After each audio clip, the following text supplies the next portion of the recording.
PSC റാങ്കറിലേക്ക് എല്ലാവർക്കും സ്വാഗതം. PSC പരീക്ഷയ്ക്ക് പ്രിപ്പയർ ചെയ്യണ നിങ്ങൾക്ക് അതിൻ്റെ കൂടെ തന്നെ കൊണ്ടുപോകാൻ പറ്റിയൊരു എക്സാമും കൂടെ വരുന്നുണ്ട്. അതാണ് RRB ഗ്രൂപ്പ് D. അതിൻ്റെ നോട്ടിഫിക്കേഷൻ ഇപ്പോൾ വന്നിട്ടുണ്ട്. ഓക്കെ, ഇത് PSCയുമായിട്ട് ഏറെ സാമ്യമുള്ളതാണ്. 18 മുതൽ 36 വയസ്സ് വരെയുള്ളവർക്ക് അപ്ലൈ ചെയ്യാൻ പറ്റും. അത് മാത്രമല്ല മലയാളത്തിൽ എഴുതാനും പറ്റും. അപ്പോൾ നിങ്ങൾ ഇതിന് PSCക്ക് പ്രിപ്പയർ ചെയ്യുന്നതിൻ്റെ കൂടെ തന്നെ നിങ്ങൾക്ക് ഈ RRB പരീക്ഷയുടെ ഗ്രൂപ്പ് D പരീക്ഷയുടെ പരീക്ഷയും കൂടെ നിങ്ങൾക്ക് പ്രിപ്പയർ ചെയ്യാവുന്നതാണ്. അപ്പോൾ ഇതുമായി ബന്ധപ്പെട്ട്, അതായത് ഈ RRB ഗ്രൂപ്പ് D പരീക്ഷയുമായി ബന്ധപ്പെട്ട് നിങ്ങൾക്ക് എന്തെങ്കിലും സംശയങ്ങളുണ്ടെങ്കിൽ അത് നിങ്ങൾ കമൻസിലിടുക. ഓക്കെ, ഇതിൻ്റെ അപ്ഡേറ്റ്സുകളൊക്കെ ഈ ചാനൽ വഴി നിങ്ങൾക്ക് തരുന്നതായിരിക്കും.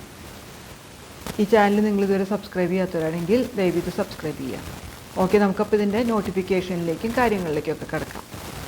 ഓക്കെ, അപ്പോൾ നമുക്കിനി ഈ നോട്ടിഫിക്കേഷൻ്റെ പ്രധാനപ്പെട്ട ഭാഗങ്ങളിലേക്ക് കിടക്കാം. നിങ്ങൾക്ക് എന്തെങ്കിലും ഡൗട്ട് ഉണ്ടെങ്കിൽ അത് നിങ്ങൾ കമൻസിലിട്ടാൽ മതി.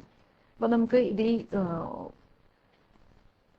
അപ്ലിക്കേഷൻ ഓൺലൈൻ രജിസ്ട്രേഷൻ നടത്താനുള്ള ഓപ്പണിംഗ് ഡേറ്റ് എന്ന് പറയുന്നത് 23/1/2025 ഇനി അതിൻ്റെ ക്ലോസിംഗ് ഡേറ്റ്, അതായത് ഓൺലൈൻ സബ്മിഷൻ ഓഫ് ആപ്ലിക്കേഷൻസിൻ്റെ ക്ലോസിംഗ് ഡേറ്റ് എന്ന് പറയുന്നത് February 22, അതായത് 22/2/2025.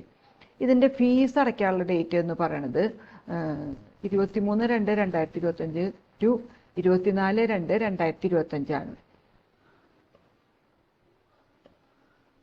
ഇനി ഇതിൻ്റെ ഡീറ്റെയിൽസ് ഓഫ് വേക്കൻസീസ്, എത്ര ഒഴിവുകളൊക്കെ ഉണ്ട് എന്നുള്ളതാണ് നമുക്ക് നോക്കാനുള്ളത്. അപ്പോൾ various post in level 1 of 7th CPC pay matrix എന്നുള്ളത്, ഇതിൻ്റെ ബേസിക് പേ അല്ലെങ്കിൽ ഇനീഷ്യൽ പേ എന്ന് പറയുന്നത് 18,000 ആണ്. പിന്നെ ഏജ് എന്ന് പറയുന്നത് 18-നും 36-നും ഇടയിൽ പ്രായമുള്ളവരായിരിക്കണം. ടോട്ടൽ വേക്കൻസി 32,438 ആണ്. ഇനി ആ പ്രായപരിധി നിശ്ചയിക്കുന്നത്, അതായത് 18 മുതൽ 36 വയസ്സ് വരെ, അത് ജനറൽ കാറ്റഗറിക്കും EWSകാർക്കും 2/1/1989 മുതലാണ് upper limit of date of birth കണക്കാക്കുന്നത്. ഇനി OBC നോൺ ക്രീമി ലെയർ അങ്ങനെയുള്ളവർക്കൊക്കെ 2/1/1986, SC ST വിഭാഗത്തിൽപ്പെട്ടവർക്ക് 2/1/1984 ആണ്. അതാണ് അപ്പർ ലിമിറ്റ്, ഉയർന്ന പ്രായപരിധി. ഇനി ലോവർ ലിമിറ്റ്, താഴ്ന്ന പ്രായപരിധി എന്ന് പറയുന്നത് 1/1/2007 മുതലാണ് കണക്കാക്കുക, എല്ലാ കാറ്റഗറിപ്പെട്ടവർക്കും എല്ലാ കമ്മ്യൂണിറ്റിപ്പെട്ടവർക്കും. ഇനി ഇതിൻ്റെ എക്സാമിനേഷൻ ഫീ എന്ന് പറയുന്നത് 500 രൂപയാണ്. കാൻഡിഡേറ്റ്, അതായത് ഫീ കൺസെഷൻ കാറ്റഗറി ഒഴിച്ചിട്ടുള്ള എല്ലാവർക്കും 500 രൂപയാണ്. അതിൽ പരീക്ഷ എഴുതി കഴിഞ്ഞാൽ 400 രൂപ റീഫണ്ട് ചെയ്യുകയും ചെയ്യും.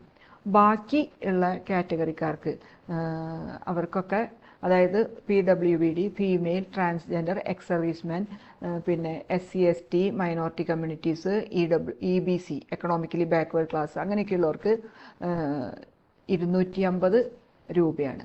പരീക്ഷ എഴുതി കഴിഞ്ഞാൽ പൈസ റീഫണ്ട് ചെയ്ത് കിട്ടുന്നതായിരിക്കും. ഇനി ഇതിൻ്റെ പരീക്ഷ എന്ന് പറയുന്നത് 90 മിനിറ്റാണ് ഇതിൻ്റെ പരീക്ഷ.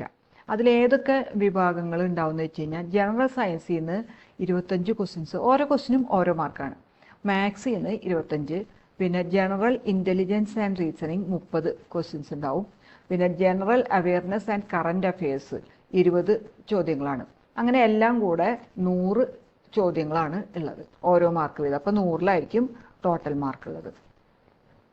ഇനി അത് കൂടാതെ ഫിസിക്കൽ എഫിഷ്യൻസി ടെസ്റ്റ് ഉണ്ട്. അത് മെയിൽ കാൻഡിഡേറ്റ്സ്, പുരുഷ വിഭാഗത്തിൽപ്പെട്ടവർക്ക് 35 കിലോഗ്രാം വെയിറ്റ് 100 മീറ്റർ 2 മിനിറ്റ് കൊണ്ട് ഒറ്റ ചാൻസിൽ നടന്നെത്തിക്കണം. പിന്നെ അതുപോലെ 1000 മീറ്റർ 4 മിനിറ്റും 15 സെക്കൻഡിൻ്റെ ഉള്ളിൽ ഓടിയെത്തണം. അപ്പോൾ ഇതാണ് പുരുഷ വിഭാഗത്തിൽപ്പെട്ട ഉദ്യോഗാർത്ഥികളുടെ ഫിസിക്കൽ എഫിഷ്യൻസി ടെസ്റ്റിൽ പെടുന്നത്. ഇനി ഫീമെയിൽ കാൻഡിഡേറ്റ്സിനാണെങ്കിൽ അവർക്ക് 20 കിലോഗ്രാം വെയിറ്റ് 100 മീറ്റർ ഡിസ്റ്റൻസിൽ 2 മിനിറ്റ് കൊണ്ട് ഒറ്റ ചാൻസിൽ തന്നെ കവർ ചെയ്യാൻ പറ്റണം. അതുപോലെ 1000 മീറ്റർ 5 മിനിറ്റും 40 സെക്കൻഡിൻ്റെ ഉള്ളിലും ഓടിയെത്തുകയും വേണം. ഇതാണ് ഇതിൻ്റെ ഫിസിക്കൽ എഫിഷ്യൻസി ടെസ്റ്റ് എന്ന് പറയുന്നത്, PET. ഇനി ഇതിൻ്റെ പോസ്റ്റ് ഇവിടെ അതിൻ്റെ ഒരു വിൻഡോ നിങ്ങൾക്ക് കാണാം. ഇതിൽ ഏതൊക്കെ കാറ്റഗറി പെട്ടതാണ് എന്നൊക്കെ ഉള്ളത് നിങ്ങൾക്കത് നിങ്ങൾ നോക്കി മനസ്സിലാക്കാം. ഇനി ഇതിൻ്റെ മിനിമം എഡ്യൂക്കേഷൻ ക്വാളിഫിക്കേഷൻ എന്ന് പറയുന്നത് 10ാം ക്ലാസ് പാസ് അല്ലെങ്കിൽ ITI. ഇനി അതുമല്ലെങ്കിൽ ITI അല്ലെങ്കിൽ അതിന് തുല്യമായത്. ഇനി അതും അല്ലെങ്കിൽ national apprenticeship certificate NAC granted by NCVT തന്നിട്ടുള്ള ഈ നാഷണൽ അപ്രന്റീസ്ഷിപ്പ് സർട്ടിഫിക്കറ്റ് NAC. അപ്പോൾ അതാണ് ഇതിൻ്റെ മിനിമം എഡ്യൂക്കേഷൻ ക്വാളിഫിക്കേഷൻ. അപ്പോൾ ഇതിൽ ഏതെങ്കിലും ഒരെണ്ണം മതി. 10ാം ക്ലാസ് പാസ്സോ അല്ലെങ്കിൽ ITI തത്തുല്യമായത്, അതല്ലെങ്കിൽ NCVT അംഗീകരിച്ചിട്ടുള്ള നാഷണൽ അപ്രന്റീസ്ഷിപ്പ് സർട്ടിഫിക്കറ്റ്. അതാണ് ഇതിൻ്റെ മിനിമം എഡ്യൂക്കേഷൻ ക്വാളിഫിക്കേഷൻ എന്ന് പറയുന്നത്. ഇനി ഇതിൻ്റെ പോസ്റ്റ് പാരാമീറ്റേഴ്സൊക്കെ ഇവിടെ തന്നിട്ടുണ്ട്. ഇതൊക്കെ നിങ്ങൾ നോക്കി മനസ്സിലാക്കുക. 18 വയസ്സിനും 36 വയസ്സിനും ഇടയിലുള്ളവർക്കാണ് ഈ ജോലിക്ക് അപ്ലൈ ചെയ്യാൻ പറ്റുന്നത്. ഇനി ഇതിൽ നമ്മളുടെ ചെന്നൈ റീജിയനിൽ മൊത്തം എല്ലാം കൂടെ ഓൾറെഡി പറഞ്ഞു കഴിഞ്ഞാണ് 32,000 ചില്ലാൻ വേക്കൻസി ഉണ്ടെന്ന്. അതുകൂടാതെ നമ്മുടെ ചെന്നൈ ഡിവിഷനിലുള്ള, അതായത് സദേൺ റെയിൽവേ പല പോസ്റ്റുകൾക്ക് അസിസ്റ്റൻ്റ് എന്നാണ് ഈ പോസ്റ്റിന് പൊതുവെ പറയുക. അത് പല സെക്ഷനുകളിലേക്കുള്ളതൊക്കെ ഉണ്ട്. അപ്പോൾ അങ്ങനെ ചെന്നൈ റീജിയനിൽ ഏറ്റവും വേക്കൻസി ഉള്ളത് 2694 വേക്കൻസിയാണ് പല പല വകുപ്പിലേക്കായിട്ട് ഉള്ളത്, നീക്കി വച്ചിട്ടുള്ളത്. ഓക്കെ, അപ്പോൾ ഇത്രയാണ് നമുക്ക് ഈ RRB ഗ്രൂപ്പ് D നോട്ടിഫിക്കേഷനെ കുറിച്ച് പറയാനുള്ളത്. ഇനി നിങ്ങൾക്ക് ഇതുമായിട്ട് ബന്ധപ്പെട്ട എന്തെങ്കിലും ഡൗട്ട്സ് ഉണ്ടെങ്കിൽ നിങ്ങൾ കമൻസിലിടുക. അപ്പോൾ നമ്മളതിന് മറുപടി തരും. ഇതുമായിട്ടുള്ള ബന്ധപ്പെട്ട അപ്ഡേറ്റ്സൊക്കെ നിങ്ങൾക്ക് ഈ ചാനൽ വഴി കിട്ടും.